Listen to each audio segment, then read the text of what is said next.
CliffCentral.com on a Thursday morning and almost the end of the week, a short 4-day week this week, but we've got lots to talk about. And it is brought to you by Nando's, as always, where we get to fire it up. And this morning is no different. I'm very pleased to see Yao Pepra. You're looking happy and healthy and strong, my friend. How are you? Very good, Gareth. How are you? I'm good. I've actually, that shirt that you're wearing, you gave me one like that maybe 6 or 7 years ago. I About still 6 got it. years ago, yeah, that's right. Well played. That's Very very, well very played. nice. So I let's also just saw your tell post. everybody. Sorry? No, I also saw your post the other day about your rankings in terms of podcasts, and I'm saying congratulations. 7 years. Who would have thunk this is where you'd still be, right? Thanks, man. I appreciate Yeah, that. So Yao, just to give everybody some background, Yao yeah, is by qualification, he's a chartered accountant. That was years ago, but he has also been a shareholder in an ad agency which focused on below the line marketing.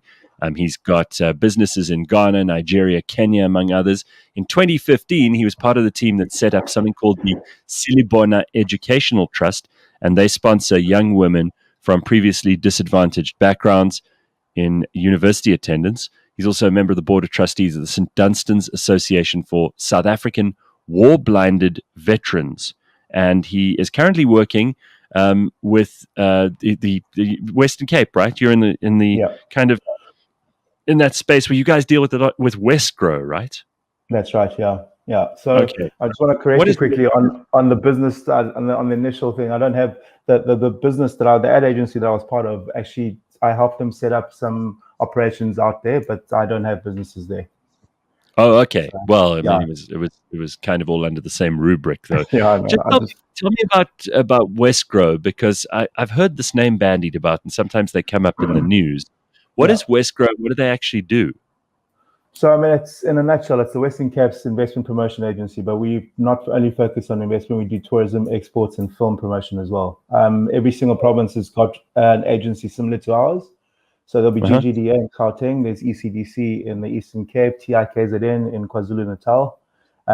All the provinces have got an investment promotion agency, and it's really it's an arm of the government that really helps them achieve their economic growth agenda as well as the job creation or job facilitation agenda as well.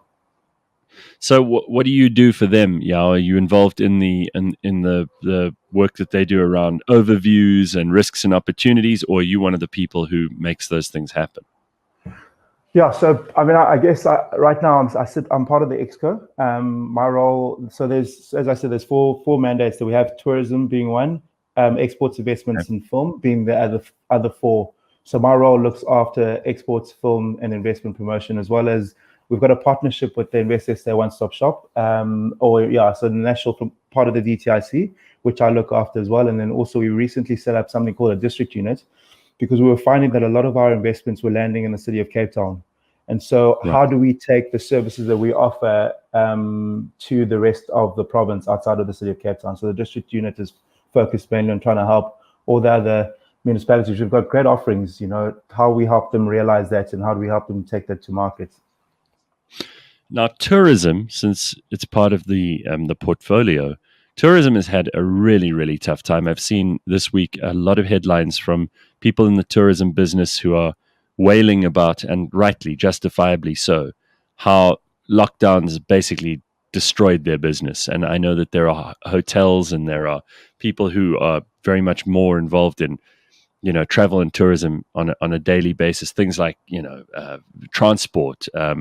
Wine farms, places that in the Western Cape in particular rely on those international tourists and occasionally, obviously, a large contingent of local tourists. But these businesses have been hit probably harder than any other. Maybe the eventing business is also Yeah. in that category. So, what's the status at the moment? Because these guys must talk to you a lot of the time and say to you, listen, can't you help us? Because we have no way of fixing any of this while we still have restrictions on international travel, which in the case of South Africa is often those travel restrictions are imposed by international governments, not by our own government. Yeah. But here, have we seen any improvements in travel and tourism since we went out of hard lockdown and people have been allowed to travel interprovincially, for example? Yeah, so I mean, yeah, you rightly, as you rightly said. I mean, and as much as lockdown, our own lockdown might have hurt quite a bit. We've been open for a while, and international travelers have not been allowed to come, which has been it's weighed quite heavily on a lot of our industries. I mean, restaurants, etc., etc. But Yeah. what that's also done is it's helped people reposition their offering towards the domestic market, right? So, and it's been good though because right now it also helps us realize the value of our citizens, because a lot of the time we're pitching some of our offerings to international travelers, but now with interprovincial travel being open, we can actually travel locally as well. Tourism, I must say, is not my forte, so I don't want to say something that is incorrect, but I'm Mm. seeing that there is a slight pickup. The damage has been big. I mean, like some of our big hotel groups, like I'm looking at the Cape Sun, which is next to our offices, it still remains closed, and it's got a whole bunch of bedrooms. Like a lot of the staff is on a fraction of their salaries that they earn, so the bleeding is still happening. But we're hoping when those international countries that are our source markets get vaccinated, they'll feel a whole lot more confidence to allow people to travel towards us. In as much as our vaccination drive might be a bit slower, it'll help spur some of the economic growth from our international source market. So we continue to advertise to them, and also we're trying to do new stuff. Like, for example, it would be great if we could find a way for people to come in and work from here, but not breaking the laws. But like, say for example, they still work for the companies that they're working for, but they're based over Sure. here, putting money back into our economy. So I think we launched something with Airbnb a couple of weeks ago where they provide discounts on people that stay here for more than 28 days, to try and get. I mean, like if you look international, some of the countries overseas, I think Estonia was the first one to do this. They've got a nomad visa, for example, which is Huh? just basically incentivizing people to come and stay there for whilst they work from home. Well, I mean, if the lockdowns and restrictions have taught us anything, it is that it doesn't really matter where in the world you work from, and you may as well work from a place where it's pleasant. And the Western Cape Correct. is right up there in terms of Yeah, like pleasant yeah. environment. You It's know, it absolutely is. I mean, it's a beautiful, but this country as a whole, to be honest, and I know I get paid by the Western Cape to punch the Western Cape, but if I look at this place, man, we live in a pretty special place, man. I travel quite a bit, and there's very few places that you have what we have anywhere in the world. We well, just have to we I was just have to talking, acknowledge that. absolutely. I was talking to a friend of mine over the weekend, Mhm. and she was saying to me, you've got to stop whining about these lockdowns and these restrictions because we don't have it as bad as some countries, and even if we do have it as bad as they do, imagine being in lockdown in England, for example, where Mm. not only can you not go down to the pub, which is pretty much the only thing English people do socially, but Yeah. if you were allowed to, it's freezing outside, and it's only Hmm. starting to get warmer now. For 2 days. And yeah, and it's nowhere near as pretty as some of the parts of South Africa where you can go on a little holiday, or you can take a weekend away, and because they don't have business, a lot of these places have dropped their rates, so you might be Hmm. able to do things that before were unaffordable to you because the only people Yeah. who could afford them were people who had foreign currency. Correct. Yeah. Exactly. So I'm going to take Yeah. I'm going to take Yeah. feedback and stop complaining. Yeah, and yeah, she's absolutely right as well. I mean, I was speaking to a mate of mine who just moved over to the Netherlands. They locked down. I think they had lockdown at 9 o'clock. 9 p.m. is their Yeah. curfew. It's cray. I mean, like we get midnight and we're like, ah, midnight. What happens after midnight other than naughty stuff? Well, yeah. Listen, it gets messy after midnight. But what I will tell you is because I went out on Saturday night in Umhlanga, and Hmm. the funny thing is that the people who used to drink heavily at 3 in the morning are now Yeah. doing that at 11.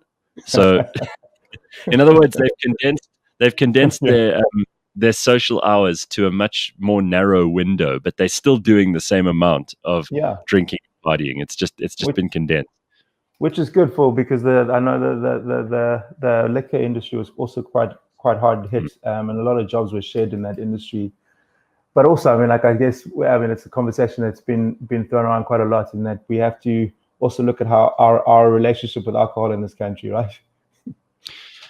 Well, yes. I mean, while we're talking about that, whenever Tito gives us his budget, he talks about the sin taxes. But the other thing that he always talks about is the fuel levies. And I saw a tweet yesterday from somebody while I was thinking about what we were going to talk about in the show this morning. A guy called Koketso Rezane, who said, when you get 700 rands petrol now, 475 rand of that goes to the government.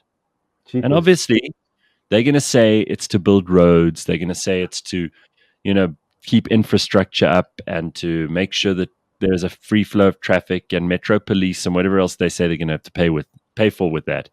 But 700 rands petrol that you're for 475 rand of that is going to the government, according to Koketso. Now, I have no reason to doubt that his numbers are right, but that is fairly disgusting because we've got government saying to us, oh, we want to stimulate business. We want to help people to get around.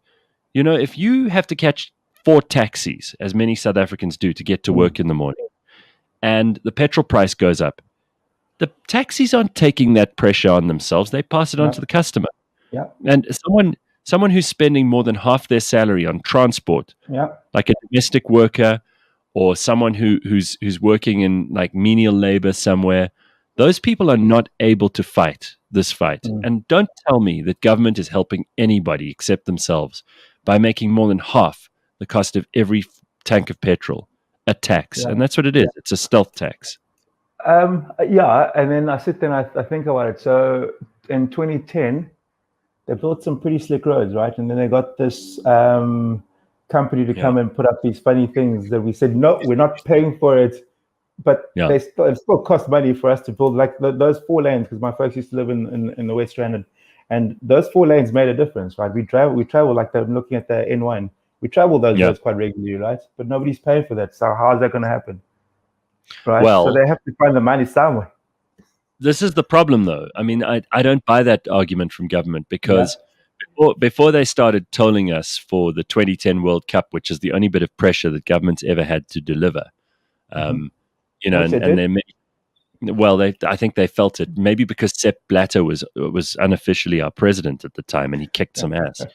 But the fact is, like those toll roads that were put up by Sanral, and Sanral has been managed very badly, and we know that they haven't had the best leadership, and they've given no confidence to the people of South Africa that they're actually doing what they say they'll do.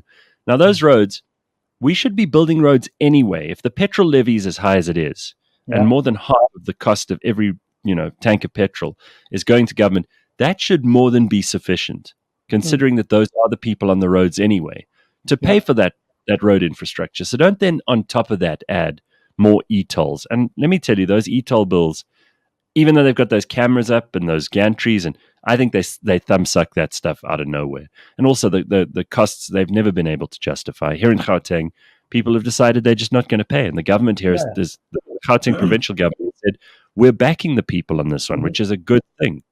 Yeah, no, I fully agree with that. But also, I mean, you mentioned something. You guys in the Western Cape wouldn't pay.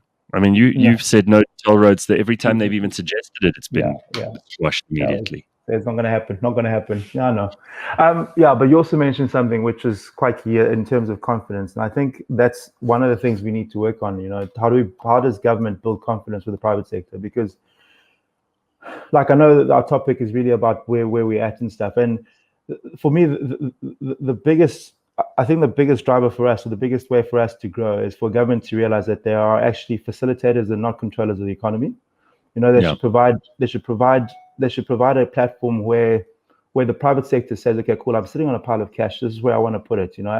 It saddens me when I engage with people who've made a ton of money here. I mean, I suppose maybe I haven't made enough money to worry about these things or have kids to worry about, but you make a ton of money here and you're sitting here saying that this place is going to the dogs, so I'm going to put it overseas.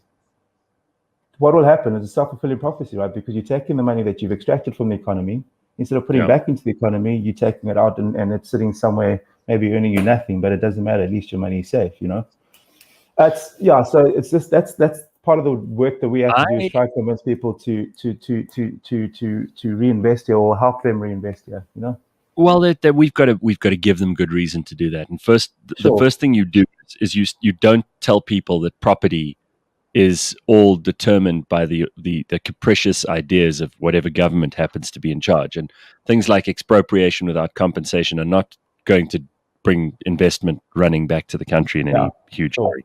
No, so, expropriation bills, the idea that the pensions are not safe, I think that frightens people.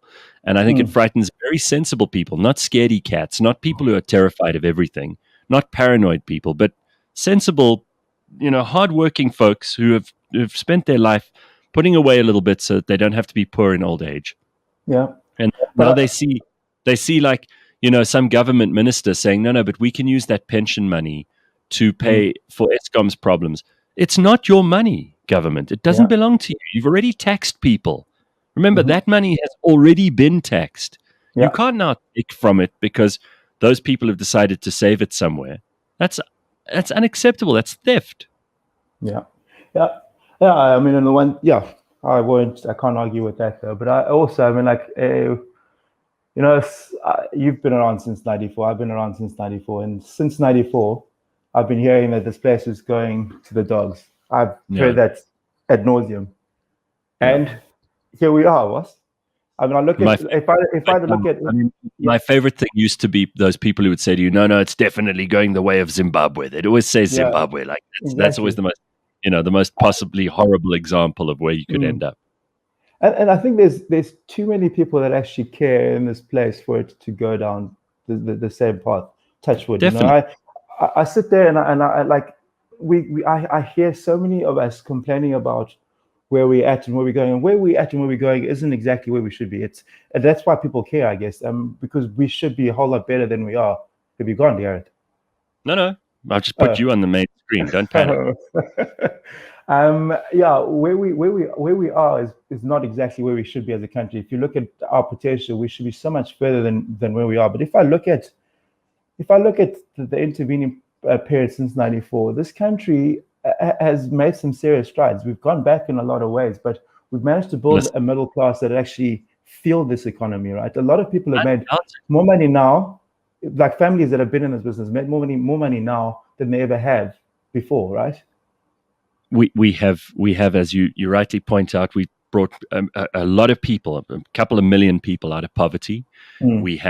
We've built houses. We have laid on running water and electricity for communities that never had that before. And we do have to take stock with a very reasoned approach. It mustn't be what you feel. It's got to be based on the numbers. And there are lots of things that have happened, particularly it has to be said, during the Thabo Mbeki administration. We were a really impressive country for a little while there. And that on any metric that you'd like to measure, we were starting to do things right. We were starting to get the economy up and running in a really, persuasive way, not only for international investment, but even for people locally to grow businesses, to do things. We had lots of smart people in control for a very long time. Of course, there are things that are endemic to politics, I'm afraid, like corruption. And that wing of politics seems to have grabbed with both hands for about 10 years, Cyril's called the 10 wasted years. But obviously the whole world is a different place now. And I think everybody's kind of rebuilding, and some people are going to get it right faster, and other people are going to, with bad ideology and bad intention, they're going to stand in the way.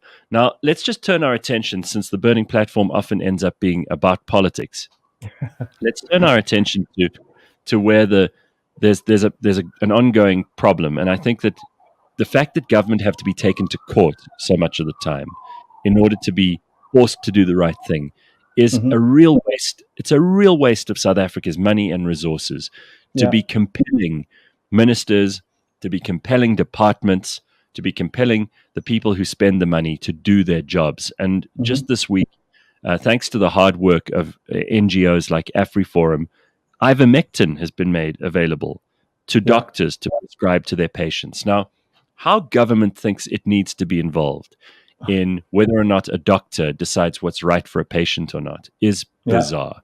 The government does not know anything about our medical records to the degree that our own physicians and general practitioners do. And the fact that they had to be taken to court and compelled to allow people to prescribe this to their own patients is ludicrous. I mean, to see the DA this week is approaching the South African Human Rights Commission to launch an investigation into what it's called the government's tardy and criminally slow vaccine rollout strategy. Yeah. Now, we know the DA is looking for political points here. We've got some elections coming up around the corner.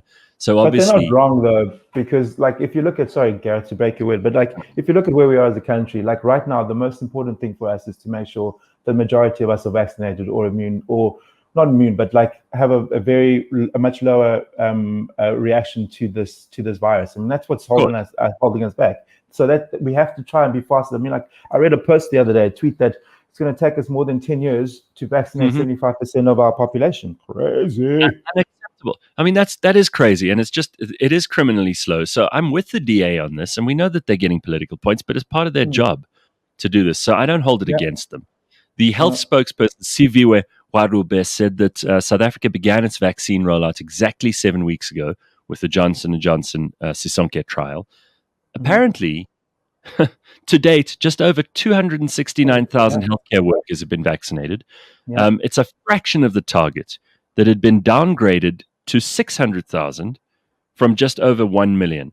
Now, I don't know whether South Africans are just willfully ignorant about stuff like this, or whether it's much more fun for us to get involved in some cultural, racial bullshit story about a person who wears Ndebele outfit to the Boulders shopping center. But that seems to be the stuff that gets the headlines. You don't see this in the headlines. And to me, that's also criminal. Is it our fault or is it the media's fault? I think it's, how did you find it? Well, to me, people are just not as interested in... Yeah, exactly. If you're interested, you'll find it. They'll click on the headline about the guy who was chased out of the Boulder shopping center for wearing Ndebele outfit. They'll click on that more than they will a story about how slow the vaccine rollout is, even though the one doesn't affect them at all and is just purely a sensational clickbait story, and the other one absolutely affects their place in the world. Yeah. And I guess, I suppose, I guess it's as a human being, what excites you and what doesn't excite you, Some people will just say, cool, J&J vaccination, it's government's problem. Well, when it comes to me, it comes to me. This is it. And now apparently it speaks to my culture. Well, also people, I suppose, the media businesses, you can't blame either, because they are looking for clicks, and they realize that what people respond to is usually this gossip and nonsense. So you can't blame them. They're just doing what their business requires in order to stay profitable. But it strikes me as odd that so many of us are interested in stories about, this person being outraged or this person saying something politically incorrect when we have real issues to deal with. Did you get an email from Adrian Gore? He sent out some email about 2 weeks ago saying, that Discovery have got plans to help roll out these vaccines. And obviously private enterprise plays an important role in South Africa because we know that government healthcare is not capable of delivering to everybody. They don't have the resources. They don't have the ability to logistically manage it properly. And despite all their well-planned ideas, or in their heads, they suppose they're well-planned, to get an NHI, a national health insurance, up and running, it is still hugely dependent on companies like Discovery. Do you think that the private sector will save us in this respect? If I were government, right, I would say, okay, cool. These are the vaccines that we think we approve for this country. You tell me RFB, you tell me Standard Bank, you tell me all these big banks won't say, okay, cool, we'll purchase it ourselves for our employees, because they know what downtime costs them. Medical aid, you think? For example, say me, if somebody told me that it costs like whatever $1,000 to get a vaccine, and for you to get a vaccine as a medical aid guy, you are maybe requested to vaccinate somebody in a more disadvantaged background than yourself. I'd be more than happy to pay for a couple. If government says, okay, cool, these are the approved vaccines, private sector help us and do what you can with your members in your because I think maybe some of the thinking is the fact that there's only certain people that are on private medical aid, right? So then they'll carry on with the inequality of this country. So only the rich folk will get vaccinated, the poor folk will not. But then it shouldn't be a problem because you've got 57 million to worry about. If say 10 million are taken off your hands, you have to only worry about 47 million people. And if you put in a condition that because Discovery and all these medical aids, nobody went to hospitals during the pandemic, I'm sure. So they're sitting with a pile of cash, right? Maybe they'll be willing to do more than just their members. Why not do that? I mean, it'll help us get the stuff done quicker. That makes so much sense. And we don't have to vaccinate everybody because once we vaccinated the vulnerable people and the healthcare workers and all of those people on the first tier, and we start getting to people in their 60s and then in their 50s, by then we've developed sufficient immunity that the others don't even need those vaccines. So we're probably only looking at vaccinating maybe at an upper limit, something like 20 million people. And I think that's doable. Yeah, that's exactly it. And that's why I said what I said initially is like government should just not see themselves as the enabler, right? They shouldn't see themselves as the controller. They should be seeing themselves as an enabler, not the controller, because we've learned time immemorial, this place, government tends to get in the way a lot of the time. We get in the way a lot of the time. And I, as I said earlier, and I'm going to repeat it because it's driving me crazy. It's such a waste of the judiciary's time to have to keep forcing them because some outside party has said, you know what, you're not doing your job. Just do your job. This doesn't have to be complicated. Anyway, moving on. Talking about those stories that distract us, that are actually meaningless and stupid. Tony Leon wrote a book which is not meaningless. It's a good book, and he wrote this book where he's basically looked back on his career, and he's giving us a kind of a retrospective of his time in politics, but he's also talking about what he thinks the future will bring. And he speaks very frankly in his book about the DA. He talks about Mmusi Maimane as an experiment gone wrong. Yeah. And he talked about that in an interview with News 24. Of course, anytime this is just, it boils down to race politics again, which is so unfortunate. He's basically saying... This is South Africa, guys. That's the thing. This is South Africa.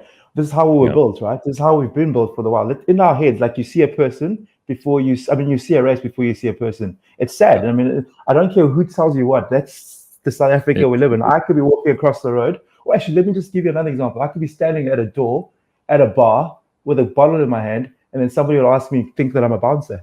I could go to a shop. You are a substantial man, Yao Pepra. I'll give you that. I could be at Eddie's or some shop.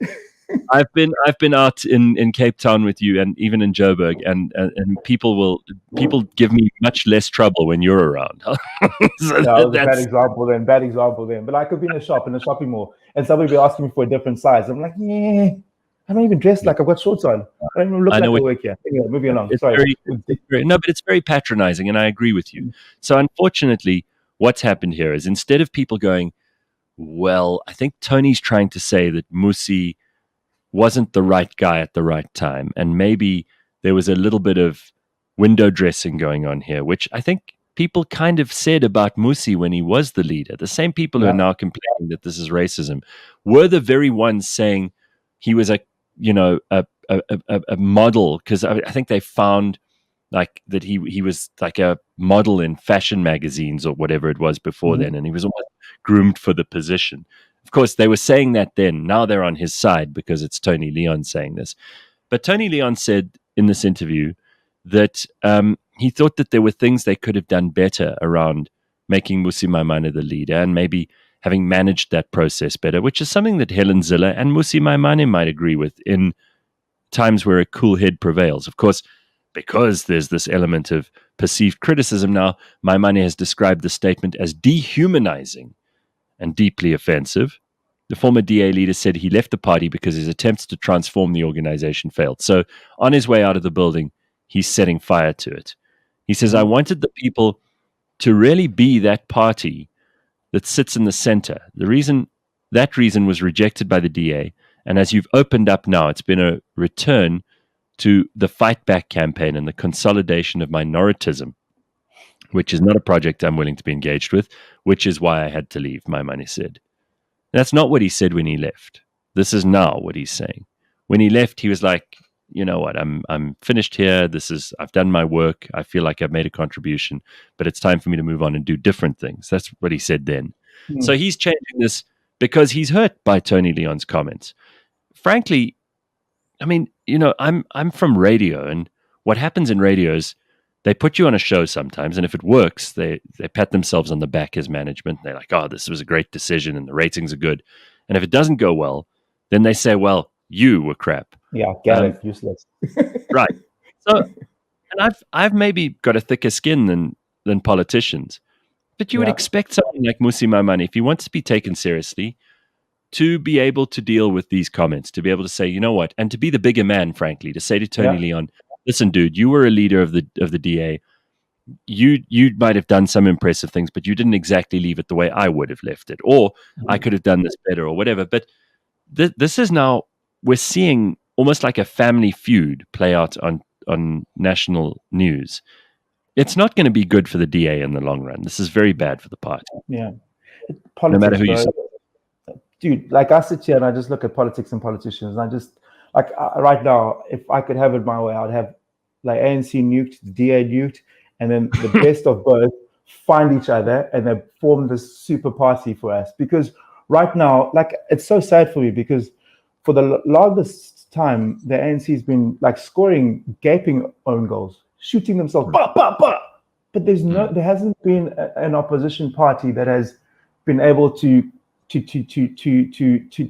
step up and say, okay, cool, this is the party for the people, right? There hasn't been a party like that. I don't know. For me, as a voter, right, I sit there and I think, who is the person that I actually want to vote for, not the person I don't want to vote for, And so it's tough. And like, I'm probably going to be engaging in career limiting moves, because I work in an organization which is currently funded by a DA organization, but this is not by any stretch of the imagination the views of my organization. Is just my views as Young Press. So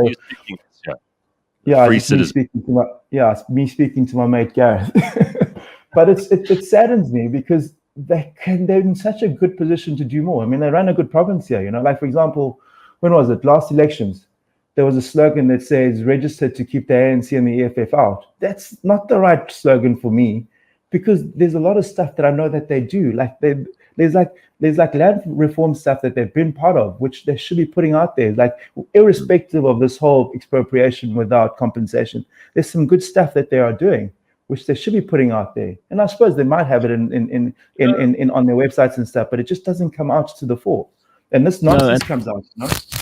Of course, this is the problem. And we discuss this almost on a weekly basis on the Burning Platform, the problem with opposition politics. But I've got to say, like, there's something not right where the former leaders of the DA are getting more airtime than the current leader. So John Steenhuisen has to do something to right the ship and to tell these former leaders, whether it's Tony Leon or it's Mmusi Maimane, hey guys, listen, as the organization that you were both part of and helped to build, can I ask you now, as its current head, to please get out of the headlines and allow us to do some positive stuff?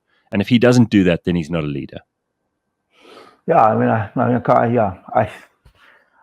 don't honestly don't have any clue what happens in the party at all. I mean, I just work in a little agency that is funded by money that comes from them. But can we turn our attention to something a little less local, just for a moment? A lot of people are very concerned about Mozambique, and the Mozambican government is really derelict. They don't really know what to do. They don't have any infrastructure or income to speak of. It's a country that's been mismanaged into the ground.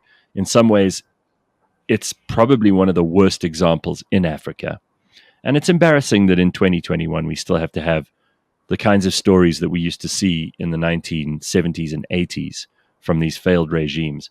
But honestly, Mozambique is in this ugly situation, and like it or not, it will become our problem if we don't do something. Mozambique's president on Wednesday said that ISIS-linked insurgents had been forced out of Palma, a key northern town that rebels hit in a brazen raid last month, which is good news. It's the first substantive public comment on the attack. The president, Philippe Nyusi, said that the terrorists have been chased from Palma, but added, "We do not declare victory because we are continually fighting terrorism." Now, I've spoken to people who are much more in the know than I am, people like Jean-Jacques Cornish, who we have on the show regularly, who reads everything that he can about what's going on in Africa and has people in various parts of the continent that give him information firsthand. He says to me that the real concern here is that we don't have an AU force that can go and help,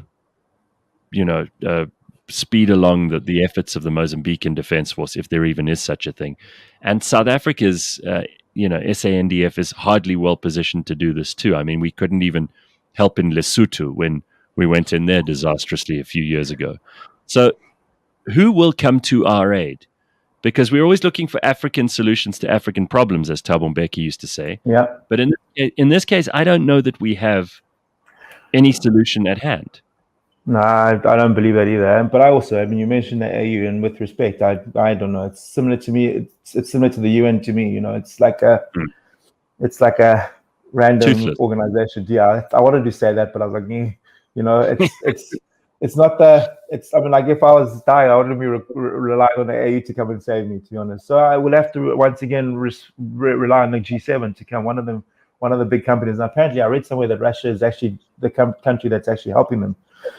I think last year or something, we were warned as South Africa to mind our own business by the rebels. And that's right. I mean, it's hard as a leader, especially if I know what my SANDF capability is, to go and look for other problems when I've got my own problems to worry about here. So it's hard for me to fault the South African government on this one, but it's an indictment on us as Africans in an African Union, because what does this thing stand for? How are we going to rely on the likes of America, who probably are not interested? No, they might be interested because there's oil out there. They might be interested. Yeah. But I'll tell you what, oil is not enough to have kept Total in there, because the French energy giant Total has just pulled out all its stuff from their liquid natural gas plant. And they've said that was the biggest infrastructure project in the continent, I think. It was, and now it is no more. And they've decided, sorry guys, it's too hot here. We're not going to stick around. Now that's very bad news. Yeah, it is. So, it is, man. Once the financial imperatives, once the reasons to go in there and make profit aren't even enough to persuade people to man up and to arm up and to go to whatever expense you need. In other words, the amount of money they could make was not worth the expense of people. Yeah, that's a hell of a. That's a major. That's an admission of defeat, like very few. But I mean, like for me, I want to take it one step further and ask, what is actually leading to this? What is causing these terrorists to actually rise up in Mozambique? What is going on? Why here? Why now? How do we get to the roots of that problem and see how we can solve that, right? Because I'm trying to figure out where did this all come from, and then how do we fix that? Well, I mean, this is the whole question. Is it really a religious ideology that's being forwarded by, gunpoint, kind of conversion at gunpoint, or is it really a means of grabbing hold of resources for an organization that has political ambitions rather than religious ones? We don't know. But if we take ISIS at their word, if we take Boko Haram in the west of Africa and we take Al-Shabaab on the east coast as being honest interlocutors, then they're saying it's a faith thing. It's interesting that as a faith, as an organization of conversion, let's put it that way in the most kid glove terms possible, as a jihadi organization, if you want to be a little more hardcore, these guys seem to curiously focus their attention on places that can make them money, which should tell us what their real intention is. You know what I'm saying? Exactly. Yeah, that's exactly like if you look at where Boko Haram is, they're in the Delta. If you look at Al-Shabaab, they're on the east coast on the Horn, and then like of all the places in Mozambique, where the gas fields are? Why? And they're coming further and further south. So what's making people nervous, obviously, is that they're on our doorstep now. Yeah. We've got time for one last thing, and I want to hear your thoughts on this, Yao. We haven't talked American politics for a little while because, old man Joe has got everybody placated and feeling like they're under the regime of a charming but slightly doddery old man who keeps going, "Come on, man," but doesn't really have a whole lot to say. And when he does find himself, you don't like him much, do you? I think he's a bit of a he's an empty vessel, to be perfectly honest. I don't think Joe knows what's going on around him. I think there are other people who are manipulating things from behind the scenes, forwarding a quite radical agenda, and just based. Forget about all the ideological stuff that is or isn't important, depending on your point of view. I'm concerned that America is spending some 10 trillion by the end of the last bill that was signed. $10 trillion. And they're using COVID as the excuse to do this. And they're saying there's a bit of infrastructure, but there's a lot of pork in this as well. There's a huge amount of interest group, lobbying group action going on. There are a lot of very strange agendas that are being played with. $10 trillion, Yao, as someone who has to manage money, we're now in cloud cuckoo land when it comes to, there is no way that you can explain trillion to a child. Yeah. It's so much money. It's more money than has ever been in circulation in the world at any one time. And for the US government to be doing this is hugely irresponsible. We know that inflation is going to follow. We know that as a sensible monetary policy decision, injecting this kind of made up money into the world economy, it may have short-term benefits, but in the long run, what you're doing is you're saddling your children and your children's children with enormous amounts of debt. And it's irresponsible for governments to be doing this. Yeah. So I was watching John Oliver's show the other day, right? And he was talking about more or less the same thing. And you get the narrative that the Republicans pushed is similar to what you just said now in terms of saddling your children. But his counter was that if the debt is good debt, like if it's debt that will result in economic growth, it might not be the worst thing for them to do, right? I don't know the nuances. I don't know what is actually in the 10 trillion package, but my understanding is that the government before had the biggest deficit to date. You know, the previous regime has had one of the biggest deficits to date. It's about to get 10 trillion bigger. So what do you do when you're in a hole?